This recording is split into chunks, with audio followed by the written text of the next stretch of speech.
Hello guys! Hello! This is for Aquarius.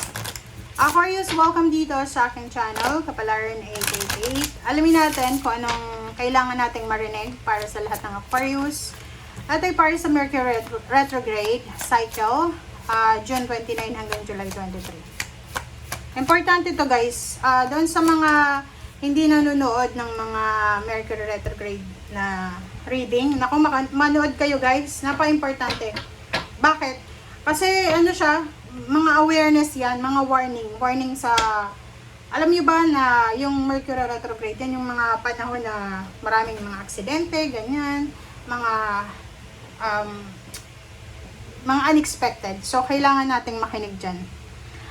Aquarius, have faith in spirituality. So, yon, baka nakalimutan mo ng magsimba, makipag-usap sa Panginoon. Okay, so you need to trust yourself, trust God. Iwasan mo yung pag-worry sa 3 weeks na to.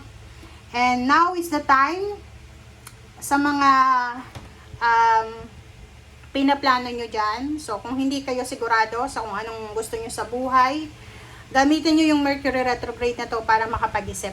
'Di ba? So mag-reflect tayo, mag-hermit mode tayo during the Mercury retrograde. Okay?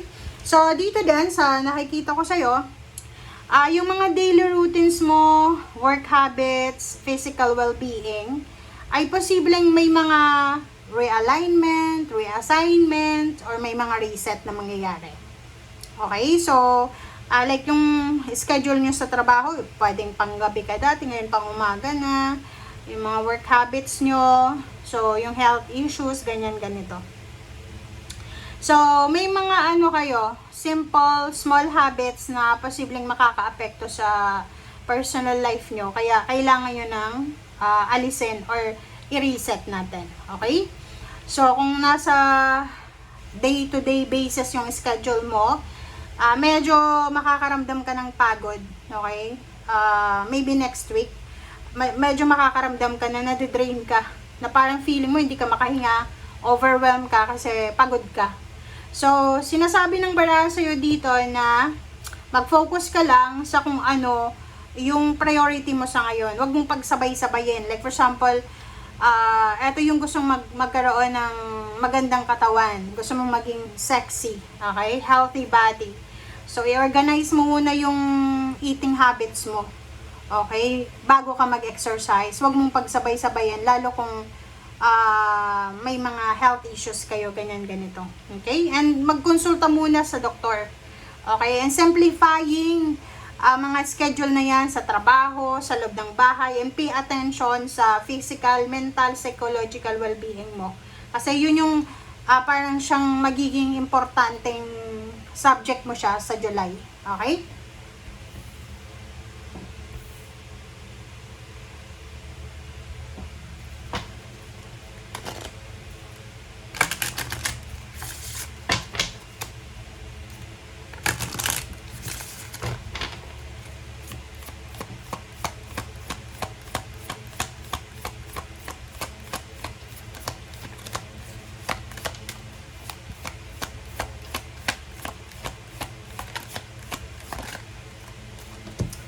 Okay, citrine.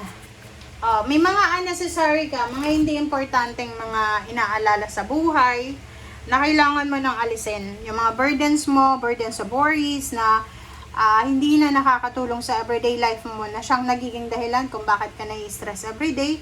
Just left everything sa ating universe, sa ating Panginoon. Okay?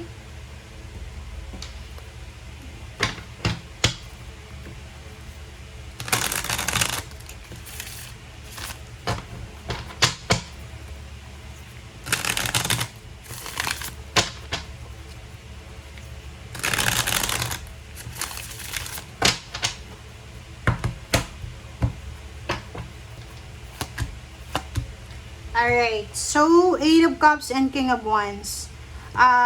Doon sa mga Aquarius na you're planning to travel para magkapagtrabaho. Like nasa Pilipinas ka, and then plano mong pumunta ng ibang bansa para maghanap ng trabaho. Sa 3 weeks na to, wag kang munang mag-a-apply daw. Wag kang munang, or kung nag-apply ka na, tapos nag-aantay ka na lang ng flight date and then contract signing. Hindi pa siya this July. Oh, 'di ba? So, sabi ng Baraha sa'yo dito, if you're aiming for a lump sum of money, for the wish fulfillment, for the contract signing, for the wedding, for the documents and papers, wala pa siya this July.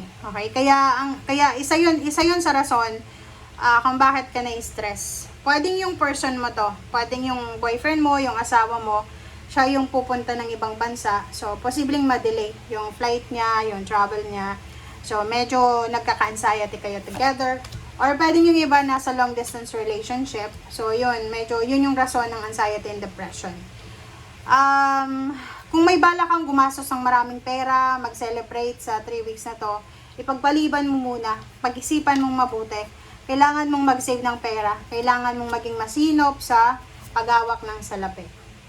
Kung naghahanap ka naman ng relationship, if you're waiting for the marriage proposal, whatever man, sabi ng Baraha sa'yo, maghintay muna kayo, okay? Huwag kayong magpo-propose or tatanggap ng proposal sa 3 weeks na to.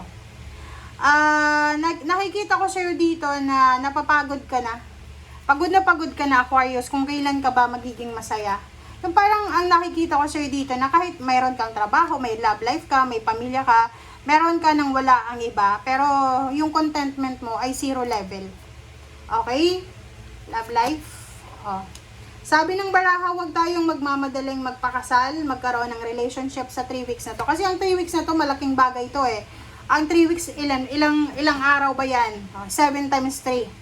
Diba? So yun yung araw. Malawak yun eh. Matagal yun. So, kung may mga relationship na gustong pumasok sa buhay mo as intimate, i-reject mo muna yan. Huwag mong tatanggapin. Sabi ko sa'yo eh. Tingnan mo. Diba? Sabi sa'yo dito, kung may mga relationship na gustong pumasok sa buhay mo, wag mo munang tanggapin kasi posibleng magiging sagabal yan sa pagtagumpay mo. Okay? And hindi magsasucceed yan na relationship. Sabi ng Baraha, mag-isip ka ng mabuti, pag-isipang mabuti yung mga decision making bago ka gumawa ng decision. High Priestess, reverse na 7 of Cups. So, yung reverse na to, sabi ng Baraha sa'yo, wag kang magpadalos-dalos, wag mabilis yung actions. And, kasi baka bumagsak yung foundation mo.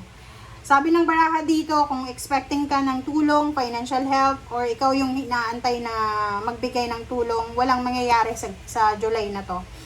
Queen of Wands and Knight of Pentacles, so nakikita ko na maraming good news na tungkol sa kaperahan, pero hindi pa ngayon. Pwedeng siya ay sa August or by the end of August or September.